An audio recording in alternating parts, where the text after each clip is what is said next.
कार्यक्रम के पुण्यार्चक हैं आचार्य श्री वसुनंदी वर्षा योग समिति फरीदाबाद 2025।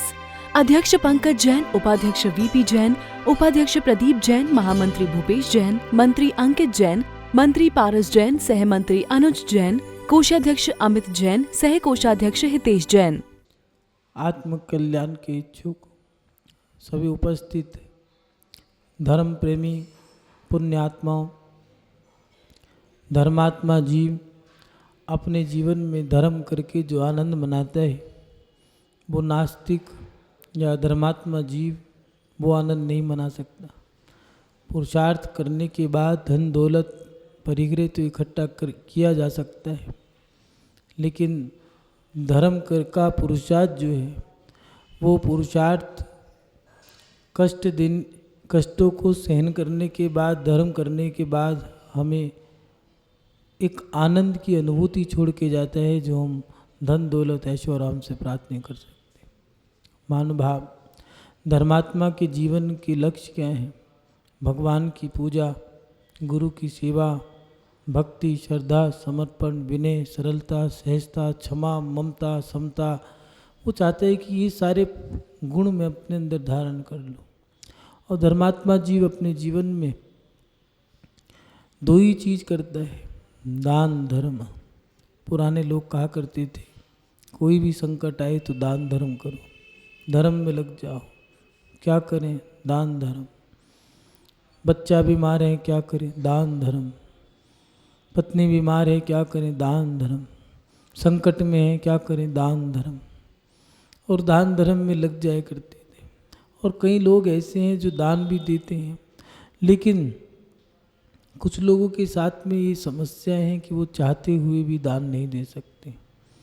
साधु नगर में आए हैं, आहार देने का मन है, बड़ी भावनाओं के साथ चौका लगाया है, और कैसी स्थिति है कि मकान नया लिया है, नए मकान को सजा लिया है, त्यौहार है, कोई भी त्यौहार है, दिवाली हो चाहे रक्षाबंधन हो चाहे होली का पर्व हो, सोच रहा है कि त्यौहार के दिन साधु को पड़घान करा के मकान का शुभ मुहूर्त कर दूंगा। तैयार बैठा है और साधु पड़घान के लिए उठ भी चुके हैं, लेकिन अचानक एक सूचना आ गई कि सुनो आपके यहाँ कोई एक्सपायर हो गया है, कोई मर गया है, किसी का देहांत हो गया है। लेने वाला तैयार खड़ा है, देने वाला तैयार है, लेकिन बीच में एक विघ्न आ गया है। चाहते हुए भी दान नहीं दे पाए। कई बार सवाल आता है कि हम ऐसा ये कौन सा कारण है, ये कौन सा विघ्न आया है जिससे हम चाहते हुए भी दान नहीं दे सकते। कई लोग ऐसे हैं जो दान देने की भावना भाते हैं लेकिन दान नहीं दे सकते। कई लोग ऐसे हैं जो साधुओं को दान देना चाहते हैं, नहीं दे सकते। कई लोग ऐसे हैं जो भगवान विराजमान करना चाहते हैं, लेकिन उनका धन मकान बनाने में खर्च हो सकता है, फैक्ट्री लगाने में खर्च हो सकता है, सोना चांदी खरीदने में धन खर्च कर दिया, लेकिन भगवान की एक मूर्ति विराजमान नहीं करा पाए, एक वेदी नहीं बनवा पाए, एक चबूतरा नहीं बनवा पाए जिस पे 3 लोग के नाथ विराजमान हो जाए। मन में आता है कि हम चाहते हुए भी दान क्यों नहीं दे पाते। कई पत्नियां ऐसी हैं जो अपने जीवन में चाहती हैं कि हम खूब दान धर्म करें, लेकिन उनके पति चाहते हैं कि नहीं, मेरी पत्नी मेरे अनुसार चले।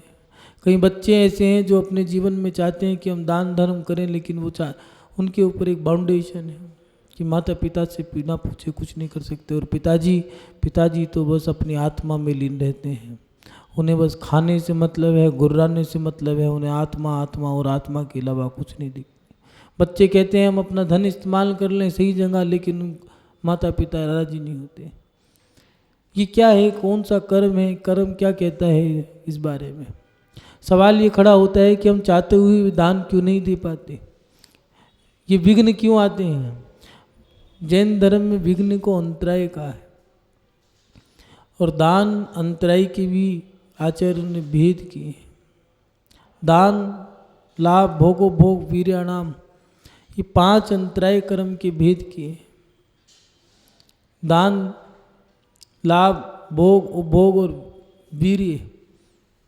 अब अंतराय क्या है?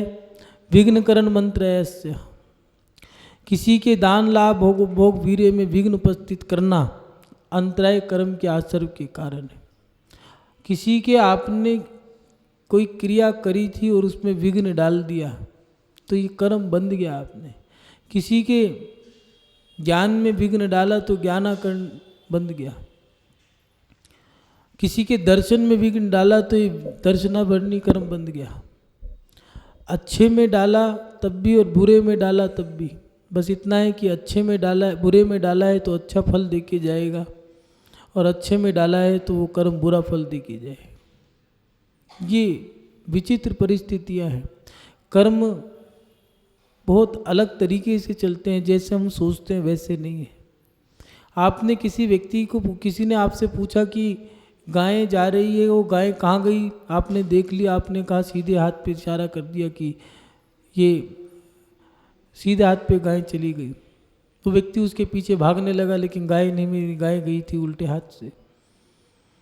उसने, आपने गाय को बचा लिया क्योंकि वो कसाई था, तो आचार्य ने कहा है कि झूठ बोलने का आपको पाप नहीं लगेगा, क्योंकि आपने जीव की हिंसा करने से बचा लिया। आपने दो जनों पे उपकार कर दिया, एक को बचा लिया मरने से, एक को बचा लिया मारने से।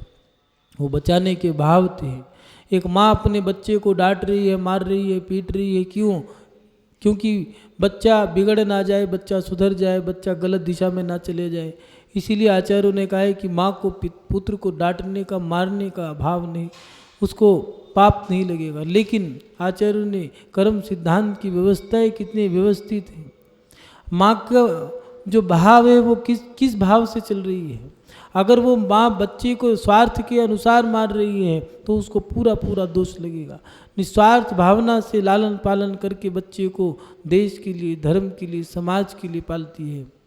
या कुलाचार जो अपना लोग कुल आदिनाथ भगवान से चलता आ रहा है कि तू भी इस धर्म को लालन पालन करके आगे तक लेके जाएगा, इसीलिए संस्कार दे रही है। और संस्कारों के देने में जो उसको इस्तेमाल करना पड़ रहा है अपना अधिकार, अपने अधिकार का इस्तेमाल करना पाप नहीं है, लेकिन अपने अधिकार का दुरुपयोग करना, वहाँ पर कर्म सिद्धांत कहता है कि आपका कर्म पूरा पूरा बंधेगा। महानुभाव, किसी के दान लाभ भोग भोग वीर्य इस चीज़ों में अंतराय डाल देना, विघ्न डाल देना, ये अंतराय कर्म बनने का कारण है। अब इसको समझ लें, दान ही नहीं, ये 5 कर्म है अंतराय के, 5 भेद कर दिया आचार्य ने। आपका दान देने का मन है, किसी के दान, आपको किसी को भी दान देने का मन है। कई महिलाएं होती हैं, वो कहती हैं आशीर्वाद दो, भगवान कृपा कर दो कि हम भी कुछ देने लायक बने। बड़े बड़े कार्यक्रम होते हैं, कई बार मन करता है कि हम भी दान दें, हम भी गरीबों को भोजन कराएं, हम भी कुत्तों को रोटी डालें, गायों को चारा डालें, लेकिन हमारे पास इतना नहीं है कि हम खुद का चारा तो चर लें।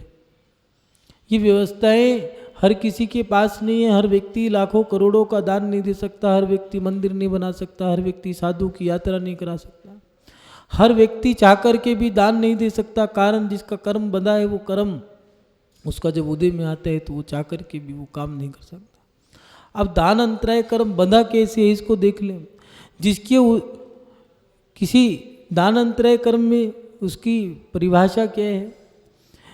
जिसके उदय से दान देने में दान की इच्छा है, लेकिन इच्छा होने पर भी दान नहीं दे सक रहे हैं, ये दान अंतराय कर्म का आपका उदय आया है। चाह करके भी नहीं दे पा रहे, रखा है पैसा लेकिन नहीं दे पा रहे, नहीं है पैसा, भावना देने की मन है। एक ऐसी व्यवस्था है कि पैसा तो करोड़ों का है, कई लोग ऐसे हैं जो दान नहीं दे सकते, उनके पास बड़ी से बड़ी गाड़ियां हैं, बड़े से बड़े मकान हैं, बड़ी यात्राएं कर लेते हैं देश विदेशों की, लेकिन धर्म की यात्रा नहीं कर पाते। अडानी हो चाहे अंबानी हो, चाहे टाटा हो चाहे बिरला हो, आज तक जिनेंद्र भगवान का मंदिर नहीं बनाया उन्होंने। याद रखना, मिथ्या दृष्टि का पैसा सम्यक में नहीं लग सकता। जो हीन पुण्य आत्मा है उसका पैसा अच्छे धर्म में नहीं, अच्छे कार्यों में लग ही नहीं सकता। वो जन्मदिन में, सालगिरह में, बच्चों की पार्टियों में, शादियों में करोड़ों अरबों रुपया खर्च कर सकता है, 500,000 करोड़ रुपया खर्च कर सकता है, लेकिन मंदिर का दान देने के लिए उसको पुण्य चाहिए। सूतक लग जाएगा, पातक लग जाएगा, कहीं जाना पड़ जाएगा, चोट लग जाएगी, एक्सीडेंट हो जाएगा, बहुत सारे विधान होते हैं, अनुष्ठान होते हैं। ये विधान अनुष्ठान मात्र भक्ति के लिए नहीं होते, लोगों के पुण्य की परीक्षा के लिए भी होते हैं, कि देखते हैं कौन पुण्य आत्मा है, जिसका पुण्य होता है वही जिनेंद्र भगवान की भक्ति कर सकता है। जो व्यक्ति दान देना चाहता है, जिसके दान देने में इच्छा है लेकिन दान नहीं दे पा रहा, ऐसा वो दान, उसका वो कर्म उदय में आ रहा है। दान के आचार्यों ने 4 भेद किए हैं, ज्ञान दान, आहार दान, औषध दान, अभय दान। दान के 7 क्षेत्र बताए, जिन मंदिर, जिन प्रतिष्ठा, जिस क्षेत्र की यात्रा, जिन आयतन, जिन आगम, जिन चैत्य, जिन चैत्यालय, इस प्रकार 7 क्षेत्र आचार्य ने दान के 7 क्षेत्र बताए, 4 प्रकार का दान बताया।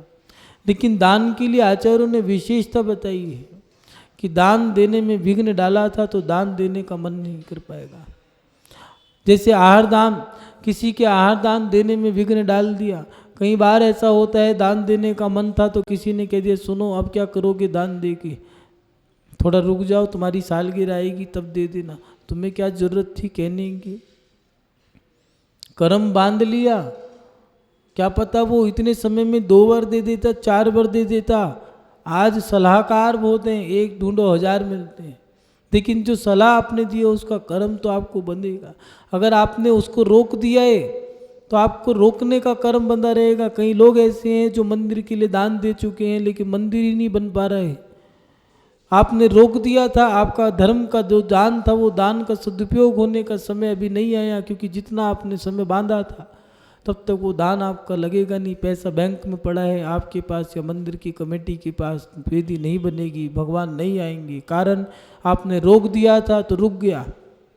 कई लोग ऐसे हैं जो विघ्न डाल देते हैं, साधु का नगरी में आना प्रवेश नहीं होने दूंगा, निषेध है, मैं नहीं आने दूंगा, मैं ट्रस्टी हूँ, हम नहीं मानते दिगंबर साधु को। ठीक है भैया, अब चाह कर के भी कई लोग ऐसे हैं जो दर्शन करने का मन है लेकिन टिकट कैंसिल हो जाती है, यात्राएं कैंसिल हो जाती हैं, कहीं चोट लग गई, कहीं फ्रैक्चर आ गया, समय निकल गया, जब ठीक हुआ तो सीजन आ गया, अब जा नहीं सकते। ऐसे करते करते कितने लोग ऐसे हैं कि उम्र बीत गई लेकिन सम्य शिखर की यात्रा नहीं करी। कितने लोग ऐसे हैं जिनके जीवन में गुरु के दर्शन तो हो जाते हैं लेकिन गुरु नहीं है उनके पास, कारण हमने वो कर्म जो बांधा था। किसी के आहार देने में विघ्न डाल दिया तो विघ्न आएगा। आपने विघ्न डाला था और कोई कह रहा है कि मैं अपनी जिद पर आहार दूंगा, देखता हूँ कौन मुझे रोक सकता है। कोई बात नहीं भैया, तुम तैयारी कर लो, सामने आहार लेने के लिए साधु तो तैयार हैं और देने वाला भी तैयार है। कभी कभार ऐसा होता है कि साधु तैयार है, देने वाला नहीं है। कभी कभार ऐसा होता है कि चौके वाले ने बहुत अच्छी से तैयारी करी है कि आज मेरे बेटे का जन्मदिन है, उनने बढ़िया से बढ़िया मिठाई मिष्ठान पकवान बनाए हैं, पता लगा आज तो मंगलवार है, साधु का मीठे का त्याग, सारी मिठाई में खटाई पड़ गई। कई बार ऐसा होता है कि चौका लगा लिया, बड़े भावों से लगाया, फ़ोन कर दिया, बहन बेटी जमाई भाई जमाई को बुला लिया, अड़ोस पड़ोस कुटुंब परिवार को सबको तैयार कर लिया कि आपको आना है, साधु आ रहे हैं। लेकिन पता चला कि चौका लगाने के लिए पड़घान के लिए तैयार हैं, साधु उठे ही नहीं, उपवास। ये कर्म है, जिसका भाग्य तेज होगा वही व्यक्ति अपने जीवन में दान दे सकता है।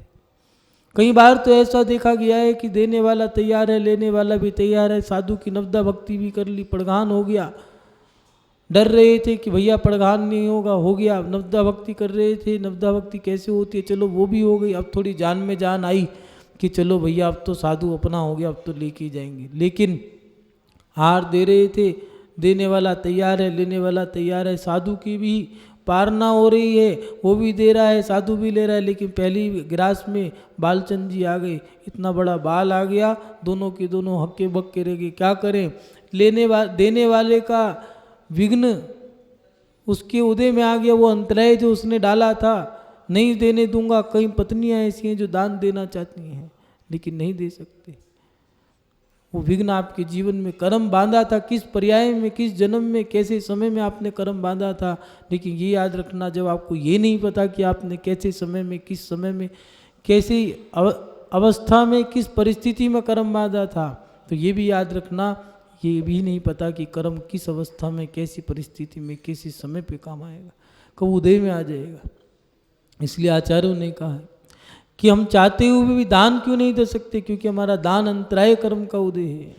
औषध दान, साधु बीमार हैं, अस्वस्थ हैं, देने का मन है, लेकिन क्या करें, कहीं डॉक्टर ऐसे हैं जो गरीबों के लिए कैंप लगा देते हैं, लेकिन आज तक कोई डॉक्टर ऐसा नहीं देखा जिसने साधु के लिए कैंप लगाया हो। पुण्य चाहिए। श्री किशन जी ने साधु की वैयावत्ती करी थी, वैद्य जी को लेके गए थे, पता नहीं कितने लोग ऐसे, उनको यही नहीं पता औषध दान होता क्या है। बाजार से दवाई लाओ दे दो, साधु बाजार की दवाई नहीं लेते, ये इंजेक्शन नहीं लेते, एलोपैथ ये कैप्सूल गोली नहीं लेते। दिगंबर साधु तो वृक्ष की छाल ले लेते हैं या पत्तों की जड़ी बूटियों से बनी वो जड़ी बूटियाँ इस्तेमाल कर लेते हैं, उनको बना के काढ़ा बन के वो ले लेते हैं, बस इससे ज़्यादा कुछ। वैद्य जी को ले जाकर के श्री किशन जी ने दिखाया कि मुनि महाराज अस्वस्थ हैं। वैद्य जी ने कहा कि ये औषधि इनको चलनी है, कैसे चलेगी, कि ये औषधि लड्डू में मिला करके मुनि महाराज को दे सकते हो।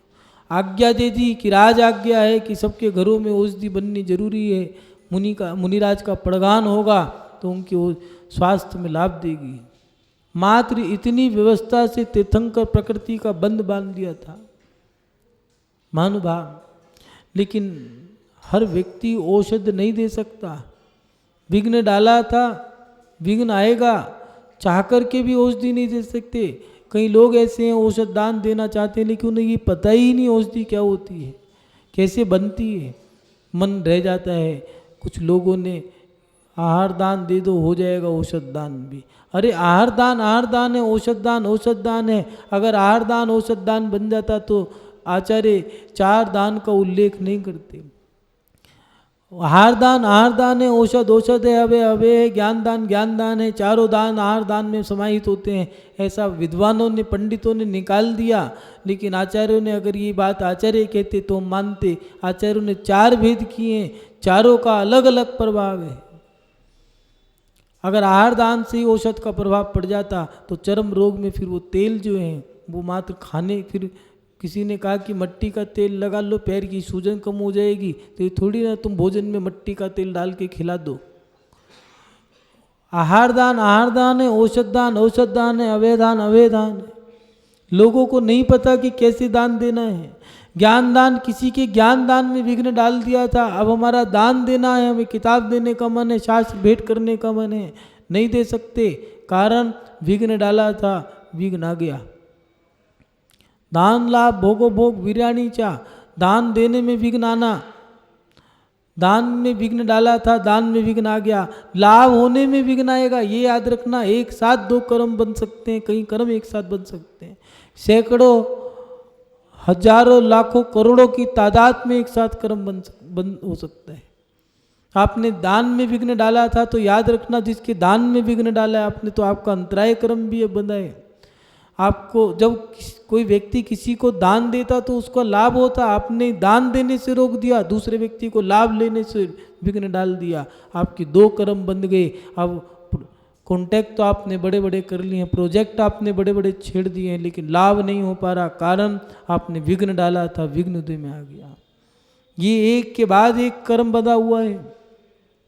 आपने किसी के दान में विघ्न डाला है तो उसके लाभ, सामने वाले के लाभ में, क्योंकि एक व्यक्ति देता है। आचार्य भगवंतों ने लिखा है, परस्पर ग्रोह जीवानाम, एक जीव का दूसरे जीव के माध्यम से उपकार होता है। कोई व्यक्ति दान देता तो दूसरे व्यक्ति का उपकार होता, उसको लाभ होता। आपने दान देने वाले में विघ्न डाला तो लाभ वाले में विघ्न डाल दिया, और जिसका दान और लाभ बंधा है उसका भोग अंतराय, क्योंकि वो जब लाभ होता तो उसका भोग भोगता, आपके भोग में भी अंतराय आ गया। चाह कर के भी पता नहीं कितने लोग ऐसे हैं जिनका गेहूं का खाने का त्याग है, कारण उनको एलर्जी है, गेहूं नहीं खा सकते, खाते के साथ ही शरीर में खुजली हो जाती है। सर्दी के समय में कितने लोग ऐसे हैं जो पूरी बाजू का स्वेटर नहीं पहन सकते, खुजली हो जाती है। पता नहीं कितनी महिला और पुरुष ऐसे हैं जो जीवन भर सोना नहीं पहन सकते, क्योंकि उनके शरीर में निशान पड़ जाते हैं। दान देने में अंतराय डाला तो उसका दान के बाद लाभ का भी अंतराय बन गया, लाभ के बाद उसका भोग अंतराय कर्म बन गया, उसका उपभोग अंतराय कर्म बन गया, वस्त्र भी नहीं पहन पा रहे। कई लोग ऐसे हैं जो पूरी बाजू के स्वेटर, ऊन के स्वेटर नहीं पहन सकते, चद्दर ओढ़ लेंगे लेकिन स्वेटर पहनते ही उनके शरीर में खुजली हो जाती है, ऊनी वस्त्र नहीं पहन सकते। कारण आपने किसी के लाभ में विघ्न डाला था, दान में विघ्न डाला था, उसके भोग में विघ्न डाला था, उसके उपभोग में विघ्न डाला था। और उसके साथ साथ आचार्यों ने दिया है, जब लाभ इन चीज़ों में विघ्न डालोगे तो उसका वीर्य अंतराय कर्म का भी बंद होगा। कई बच्चे, कई महिलाएं, कई पुरुष ऐसे मिलेंगे, उनकी लंबाई तो बहुत अच्छी है लेकिन लंबाई ऐसी है कि शरीर लंबाई मोटा नहीं है, कपड़े पहनाओ तो ऐसा लगता है बांस पे टांग दियो। और कई ऐसे लोग हैं इतने मोटे हैं कि उनको ऐसा लगता है कि तंबू ढक दिया हो। ये वीर्य अंतराय कर्म का उदय है। चाहकर के भी वीर्य अंतराय कर्म के उदय में शरीर की शक्ति नहीं रहती, सामर्थ्य नहीं रहती। मन बहुत है यात्रा करने का लेकिन शरीर सब कुछ होते हुए भी सामर्थ्य नहीं है पैदल चलने की। क्या करें? ये वीर्य अंतराय कर्म का उदय है। 5 कर्म एक साथ बांध ले, दान, लाभ, भोग और वीर्य। किसी के दान में विघ्न डालते के साथ ही आपकी ये सारे कर्म बंध गए हैं, क्योंकि जब उसका दान नहीं मिलेगा, लाभ नहीं होने देगा, विघ्न डाला है, भोग नहीं कर पाएगा, भोग नहीं कर पाएगा, वो उसने पैसों से क्या खरीदता? क्या पता एक वक्त दो व्यक्ति की रोटी खाता और रोटी खाने से उसके शरीर में हष्ट पुष्टता आती, वो उसके आपका वीर्य अंतराय कर्म भी बंध गया। महानुभाव, अभय दान देने में विघ्न डाला था, संकट के समय में पुकार रहा है, चीख रहा है, चिल्ला रहा है कि मेरी रक्षा करो, रक्षा करो, कोई नहीं आएगा। चंदन वाला भीख मांगती रही कि मेरी कोई रक्षा कर लो। अंजना सती 22 साल तक भगवान को पुकारती रही, जंगल में चली गई, लेकिन सीता अग्नि पर बैठ गई लेकिन कोई मदद करने वाला नहीं था। पुण्य जब उदय में आया तब देव आकर के उसकी मदद करके गए। बिना पुण्य की तुम्हारी कोई मदद नहीं कर सकता। पुण्य कौन सा चाहिए? पुराने लोग कहा, आज के लोग कहते थे पाप लगेगा, बच्चा कहते कौन सा पाप लगेगा, चुप बेटा ये काम करो पुण्य लगेगा। पुण्य कौन सा लगेगा? अरे जैन धर्म एक एक बात का, एक एक सवाल का, एक एक जिज्ञासा का जवाब देता है। हर सवाल का जवाब है, हर जिज्ञासा का समाधान है। आपने दान दिया है तो आपको लाभ मिलेगा। कौन सा दान दिया? ज्ञान में दान दिया है तो ज्ञान का लाभ होगा। आपने भोजन दिया है या वस्त्र दिए हैं तो भोग की सामग्री का लाभ होगा। आपने विघ्न नहीं डालने दिया तो उसमें आपको विघ्न अंतराय कर्म जो आपका बन रहा था उसमें आपका उपशम हो गया। आपने बिल्कुल नष्ट कर दिया तो आपका क्षय हो गया। थोड़ा दबाया है, थोड़ा नष्ट किया है तो क्षय उपशम हो गया आपका। जैन धर्म सब चीज़ों का, सवालों का, सब जिज्ञासाओं का समाधान करता है, प्रमाण देता है। प्रमाणिक के पौराणिक के पद आचार्य द्वारा कहा गया है। महानुभाव, हमने जो मन में भावना बना ली है, कई लोग ऐसे हैं जो शिखर जी का मन बना करके रह गए, उनकी उम्र बीत गई। कितने लोग ऐसे हैं जो सपना देख के रह गए कि गिरनार जाएंगे, मात्र सोचते ही रह गए कि शायद काश हम भी गिरनार जी की सीढ़ी चढ़ करके गिरनार चले जाते, लेकिन 11,000 सीढ़ी कौन चढ़ेगा। ये वीर्य अंतराय कर्म का उदय है, मात्र सोचते ही रह जाते हैं। सामर्थ्य थी लेकिन क्या करें, वो कर्म उदय में है। हनुमान जी का कर्म बंद गया था। तुलसीदास जी ने तुलसीदास, कालिदास 16 प्रकार की रामायण दी है हिंदू धर्म में। सभी ने बात मानी है कि हनुमान जी ने साधुओं का अपमान किया था। आतताई थे, दुष्ट थे, तो साधु ने उन्होंने कहा था कि तुम अपनी बुद्धियाँ भूल जाओगे, अपनी विद्या भूल जाओगी, तुम्हारी मति काम नहीं आएगी, तुम्हारी बुद्धि खराब हो जाएगी। और उसका रिजल्ट ये निकला, परिणाम ये हुआ कि हनुमान कितना समय बीत गया लेकिन उन्हें यही ज्ञात नहीं था कि मैं आकाश में उड़ सकता हूँ, छोटा बड़ा हो सकता हूँ, मोटा पतला हो सकता हूँ, कुछ भी कर सकता हूँ। जामवंत ने उन्हें ज्ञात दिलाया, नल, नील, अंगद, इन सब ने ज्ञात दिलाया कि हनुमान तुम्हारे अंदर चरम शक्ति है, तुम चरम शरीर हो, तुम मोक्षगामी हो, तुम सिद्ध बन सकते हो, तुम अपनी शक्ति को याद करो, साधु का श्राप तुम्हें याद नहीं करने दे रहा। और जब याद दिलाया तो वही पवन जी के पुत्र हनुमान, पवन पुत्र हनुमान आकाश में उड़ करके लंका पहुंच गए। वो समुद्र, योजनों का समुद्र क्षण मात्र में पार कर दिया। ये कर्म था कि जब बंधा तो ऐसा बंधा कि बुद्धि नष्ट हो गई, और जब याद आया तो ऐसा आया कि योजनों का समुद्र क्षण मात्र में पार कर दिया। महानुभाव, चंदन वाला सेठानी ने जब उसको बांध के घेर दिया तो उसने एक ही बात कही कि हे भगवान, मैं इसको कोई बद्दुआ नहीं देती, कोई श्राप नहीं देती, इसको कोसती नहीं हूँ। क्यों? क्योंकि मेरे कर्म उदय में आए हैं, मैं जानती हूँ कि मेरे कर्म उदय में आए हैं, मैंने जो किया था मुझे उसका फल मिला। मैं तो ये भावना भाती हूँ कि मैं तो इसको क्षमा करती हूँ, भगवान तुम भी क्षमा कर देना।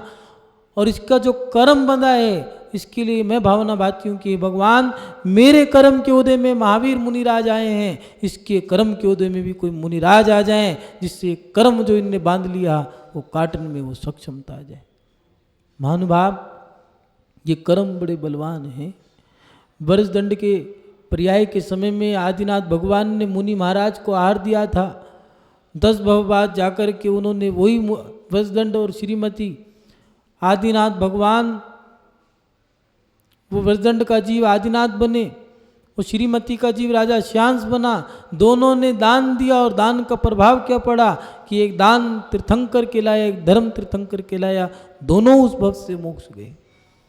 दान देने के लिए बड़ा पुण्य चाहिए। लोग कहते हैं कि हम चाहते हुए भी दान क्यों नहीं दे सकते। कुछ लोग ऐसे हैं, जब साधु का अंतराय हो जाता है तो वो चौका लगाना बंद कर देते हैं। अरे अपनी गलतियां सुधारो, पुरुषार्थ करो, बार बार करो, एक बार नहीं 1000 बार करो, कर्म टूटेगा। अंग्रेजों ने कहा है कि try again, try again, try again, again again again, strong to will power, complete to target. ऐसी आपको लक्ष्य की प्राप्ति नहीं होगी। लक्ष्य के लिए आपको प्रयास करना पड़ेगा, पुरुषार्थ करना पड़ेगा, बार बार पढ़ना पड़ेगा, हर बार पढ़ना पड़ेगा, गिरने के बाद फिर चढ़ना पड़ेगा, उठना पड़ेगा, दौड़ना पड़ेगा, तब जाकर के एक चींटी दीवार पार कर जाती है, एक व्यक्ति पहाड़ पार कर जाता है, तब जाकर के लक्ष्य को प्राप्त करता है। महानुभाव, अपने जीवन में दान अंतराय का कभी कर्म मत बांधना। अगर कोई मंदिर बन रहा हो तो उसमें विघ्न मत डालना, कोई साधु का चौका लगा रहा हो तो उसमें विघ्न मत डालना। वो जो कर्म बंधेगा, आचार्यों ने कहा है, भट्टकेर स्वामी जी ने मूलाचार में और आचार्य भगवती आराधना में शिवकोटि स्वामी जी ने दिया कि जो व्यक्ति धर्म की निंदा करते हैं, धर्म के कार्यों में विघ्न डालते हैं, वो दया के पात्र है, निंदा के पात्र नहीं है। उन पे दया करो, क्योंकि जब उनका कर्म उदय में आएगा, खाल उधेड़ के जाएगा, कोई बचा नहीं सकता। उसकी माँ भी कहेगी ले जाओ हॉस्पिटल में, बाईपास करना पड़ेगा, डॉक्टर भी चीरा फाड़ी करेंगे, पैसा कमाएंगे, खाल उधेड़ने के भी पैसे लेंगे, अपने हाथ से सिग्नेचर करना पड़ेगा, उधेड़ो मेरी खाल, कोई नहीं रोक सकता।